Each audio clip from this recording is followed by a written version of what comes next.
Hi, folks. Welcome to our live stream. M&A up, VC down. Is a smart building reality check coming?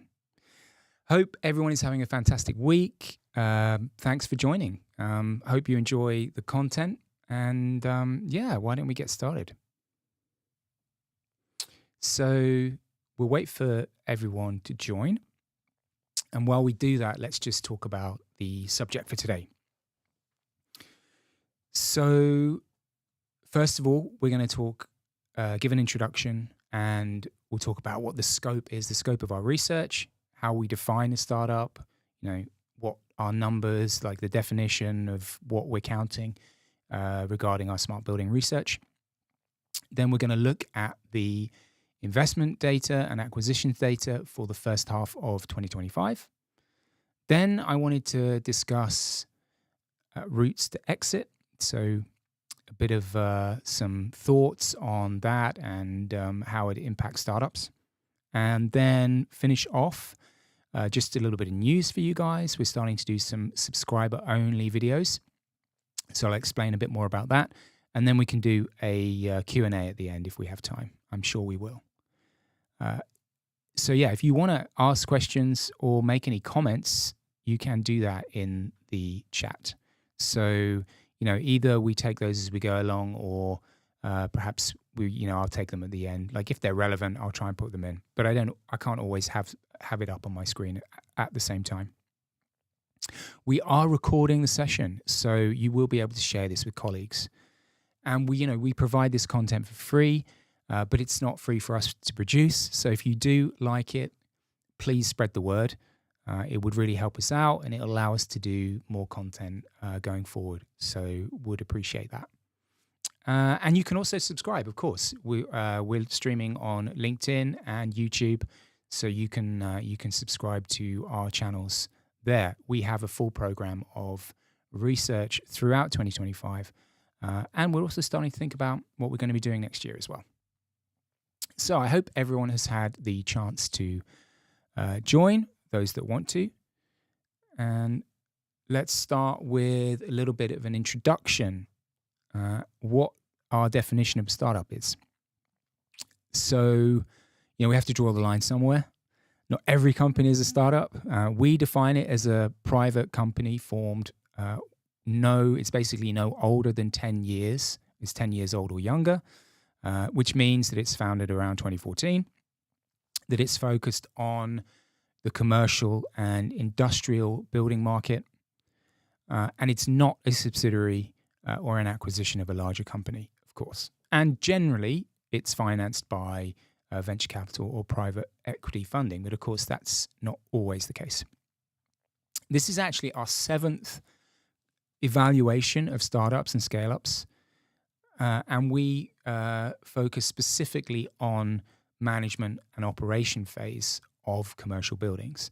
So within our numbers, we're not talking about the whole PropTech ecosystem. We're not talking about, for example, construction technology.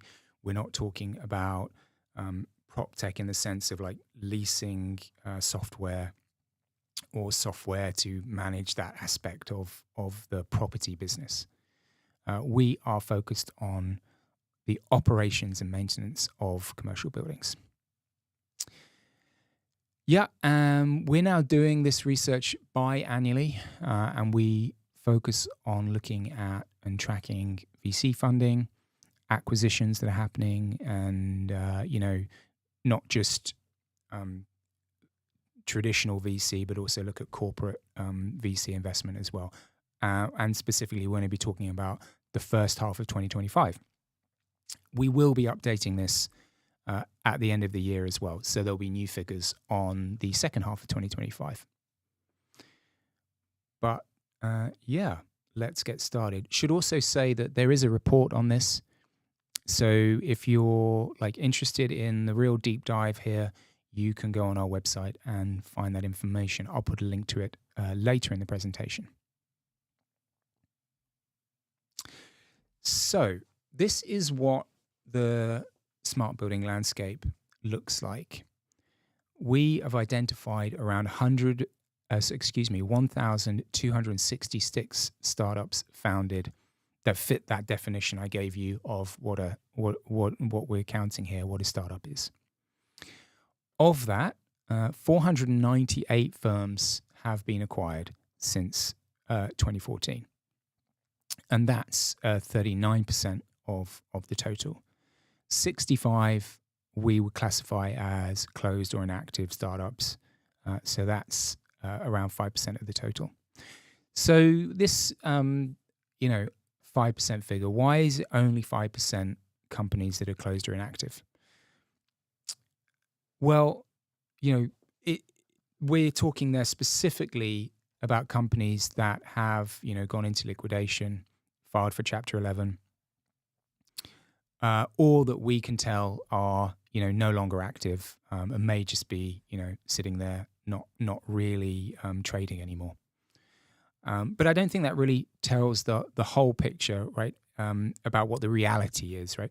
There's also a significant number of those 498 acquisitions that would have been companies heading towards closure or failure. So maybe this is like an asset sale. They're already in administration or filed for Chapter 11, and the assets are sold through that. Various types of ways that deals happen. Okay, and potentially that would make up quite a large portion of those 498 deals. If we go back to the slide there, you can also see that there's 52% of the total that we would class as being active, who are actively trading, selling whatever products and services they're producing. And again, what really does active mean? How many of these are actively growing? How many are perhaps, just treading water, making enough, revenue to trade, to stay alive, but perhaps not gaining enough traction to be attractive for further VC investment? That could potentially be a significant number of that 657. Some issues within the industry. We know that there are, real or perceived switching costs for buyers. That's quite a high barrier for startups, because it places incumbent companies in a stronger position. This is not necessarily the case that best of breed always wins in every scenario, right? And by that I mean a company that may be offering a better software at a more competitive price may still find it difficult to persuade customers to switch. But as you'll see later, there is clear evidence of more consolidation in the market, and that is speeding up. So things don't always stay the same. Things are changing. Right, let's look at investment in the first half of 2025. So there was 7.5 billion that was invested into smart building startups throughout 2024. But in the first half of this year, we counted 3.1 billion. So that's down. Also, if you look at the number of rounds, there was 145 in the same period last year in 2024. Compare that to 126 this year. So that's a 13% decline. And, I think that really reflects an evolution towards a more mature, results-driven investment environment. So companies with solid fundamentals and clear revenue streams, they're the ones still attracting significant capital. But in general, it is harder to raise money as a smart building startup company at the moment. Of interest, as the third thing says there, we have looked at average size of seed and Series A rounds. If we compare seed funding from this year to last year, we see average in this year so far of about 5.3 million. Compare that to 3.3 million last year. And with Series A, that average Series A is about 18.1 million. And that considerably exceeds 13.2 million, which was the average last year. I think also it's worth remembering that competition for investment is real. Like companies, smart building startups are not just competing against other smart building startups for investment. If you look at total venture capital deployed in first half of 2025, the number kind of varies depending on your source, but it seems to be around 200 billion. And that is up significantly year on year. As I said, like if you look at PitchBook or if you look at some other sources, the number's slightly different, but generally they're talking about between a 30 and 50% increase. And over half of that went to AI companies. So, you can kind of see the pattern there. What VC is up in total, but down in specifically in smart building PropTech. So, yeah, that seems to be the state of play at the moment. And okay, it paints perhaps a slightly gloomy picture for like the average smart building startup that might need to raise more investment. But what is average? I'm sure most companies feel that they are creating something innovative and it's worth investing in. And I think if you can really demonstrate you have strong fundamentals and clear revenue streams, you're still going to be able to attract capital.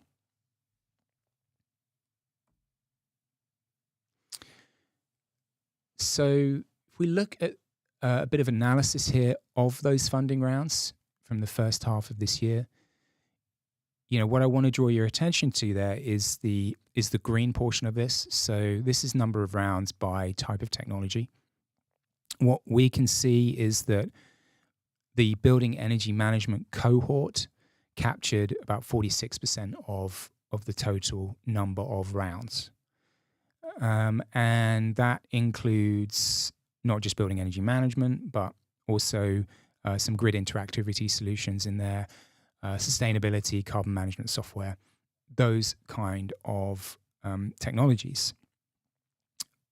Also, interestingly, of those 58 rounds, 60% of these investments went to European startups.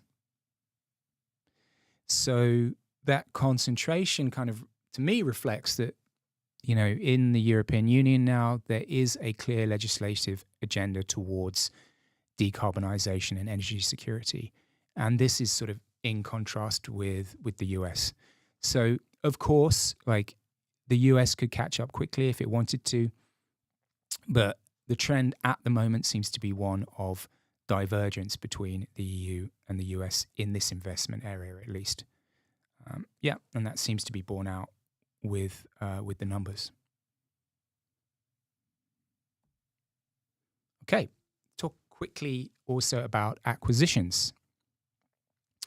So while funding seems to be tightening, acquisition market is really active. So we counted 42 startups that were acquired in the first half of this year, and that represents 60% increase on the same period last year. So what's going on? Why is this happening?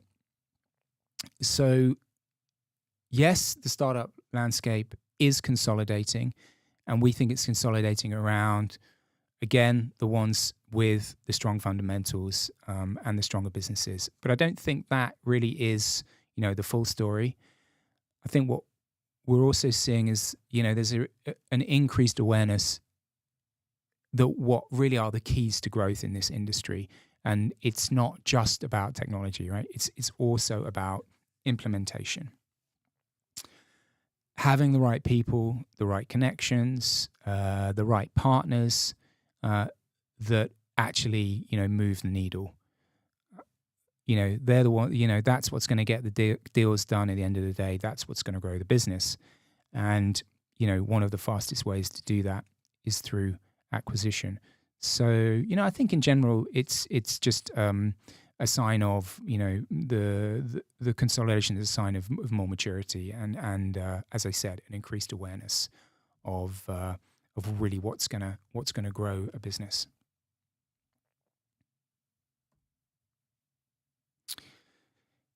So this shows the number of acquisitions, and not to anyone's surprise, I think you can clearly see the pinnacle there of 2021, 2022. That's when there was a lot of activity in both M&A and investment in the market, a lot of interest from the investment community. And over the last couple of years, that's died down. Now, we're at 42 rounds at the moment, so that we could if we stay on this current trend, it will be up at around those kind of highs again. But we'll see. We'll see what happens in the second half of this year. And these kind of like dual trends of calling VC funding, but this hot acquisition activity, to me again is kind of just demonstrating that we have a market where consolidation is beating speculation at the moment.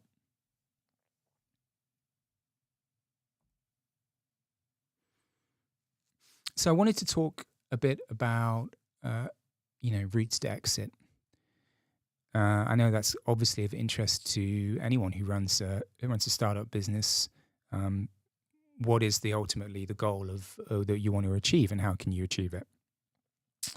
So IPOs remain scarce, right? Public markets want to reward high margin, reoccurring revenue with predictable growth. Many smart building companies, who have to kind of blend software, hardware, and integration services, and this mix depresses gross margins a bit compared to pure SaaS companies, and can produce this kind of more project-based lumpiness. That's one downside. Also, I think, the realities of the business as well, things like long sales cycles, perceived switching costs for buyers, which I mentioned earlier, and multiple decision-making, it can slow down annual recurring revenue growth and also complicate forecasting. So, whilst there was a resurgence of IPO activity in that kind of 21, 22 period, a lot of it was to do with SPACs, these special purpose acquisition companies, and that briefly offered this shortcut to IPO, but that window seems to have largely closed at the moment. The dominant path to exit is still strategic acquisition, and that could be industrial and automation majors building out their technology stacks or continuing to hunt for software-led revenues, because in many cases, they have made commitments to shareholders about growing their software revenue. Can also add to that list real estate service companies. They're looking to acquire tools that will differentiate their property management offerings. Could also add to that facilities management as well. But of course, there is a finite amount of these exit opportunities. And, especially at the moment, these type of buyers can be picky. So, we'll see what happens. I wouldn't be surprised if, we don't see as much activity in the second half of this year, and maybe it picks up again next year. Something else to consider as well is, the private equity buy and build. I think that can be considered another interesting route. Private equity sponsors are interested in building cohesive, building platforms with national, international scale, and they often add value by unifying go-to-market strategies and also professionalizing opportunities where they can. So, of course, economies of scale are a real thing. Yeah, a lot of them can do quite well. I mean, there's examples of this private equity buy and build, for example, Thoma Bravo with Eptura, also in Europe, Trill Impact with Nordomatic. Okay, so that's what I wanted to show you guys today. As I said, the report is available to buy, and you can, once you've done that, you can download it straight from the website. If you scan this QR code, it will take you to the website there straight away. Also, you can consider subscribing to Memory, and we offer a couple of options for that. You can subscribe as an individual, you can subscribe as an enterprise. An individual subscription, clues in the title, that's basically for individual observers who want to stay informed about what's happening in this industry, especially around like the business, right? We cover acquisitions, we cover financial results and strategies and interesting topics like that. For enterprises, if you're a company who wants the right information to make the right decisions, then again, like that would be the option for you. So let me know if that's of interest. You can contact us via the website. Okay, and new from next week, we're starting to produce subscriber-only videos. So we'll be publishing the first video next week on building AI agents using memory data. And this is an example of a workflow that we've built with a workflow automation tool called Relay. There are many others available, getting very popular, things like Zapier, N8N. These are all, gaining some traction.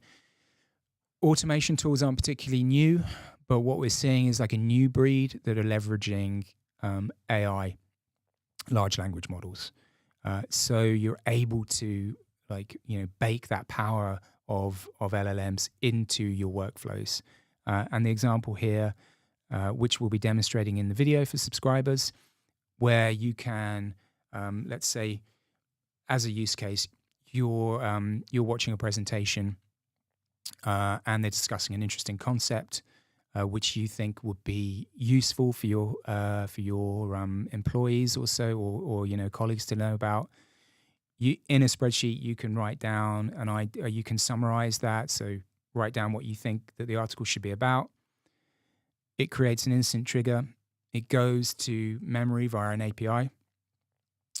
Queries our data set for information about that topic, brings that back, combines it with some other information that you give to GPT-5, so you can create a voice and any other instructions. And then in this scenario, it creates a document which you can then share. Equally, you could create a Slack message or a Teams message that sends it straight to a specific channel as well. So I think it really, can speed up the information sharing within an organization. But just a very simple demonstration. And again, we've got some other demos for you next week for the subscribers as well. Also, just to quickly mention, we do offer advisory services. If you're looking at investment opportunities, we can help you analyze those. We can do some screening for acquisition targets as well. Let us know if you've got some particular requirement, and we'll let you know if it's something we can help you with. So I think that's going to leave about 5 minutes for any questions or comments. I'll take a look now, but just to say before I do that, thanks everyone for listening. We have recorded it. I think it goes into, if you've signed up, it will go in your LinkedIn feed. But please share it with colleagues. As I said, we're providing this for free, so it's not free for us to produce. So it would really help us do more and do more content if you spread the word. That will help us out. So let's see if we've got any questions. 1 second.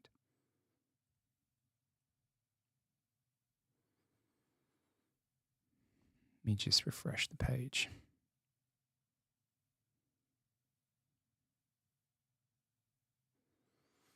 Okay. Well, now's the time. If you do want to say anything, make any comments or anything, put it into the chat. I'll just check up here as well if there was something. So those interested, as I said, in the full analysis, you can see the link there in the comments. As I said, I think we've covered most of, I think, what's the interesting aspects in the first half of 2025. Overall, like, I think the picture is, it's not all like doom and gloom. I think there is some real opportunities still for companies to grow in the space. There's lots of, the commercial buildings out there that need to be digitized and will really benefit from that. Comment from Nick there. Great session. Really interesting. Thanks. And thanks to you guys. Thanks to Nick for listening. And from Chris, as always, says thanks as well. So yeah, appreciate that, guys. And as I said, we'll leave it there. But if anyone does have any comments or they want to ask some questions, you can put that in the chat later, and I'll answer them as well. So bye for now. Oh, here, question coming. Interesting M&A update. Any news on whether acquisitions are VC or trade buyers or what? Yeah, we probably need to do. I think if you looked at we have categorized that in the report, and we do an analysis of some of the corporate VC investments, but also who's acquiring. Is there an increase more trade buyers or VC firms? Yeah, I think it's certainly more of the increase on the trade buyer side. But all of that, within the report, there's all of that information about who the acquisitions were and what details we have of it, where you can find it. All right. Thanks again. And as I said, if you have any more questions, we can take those later. Thanks. Bye for now.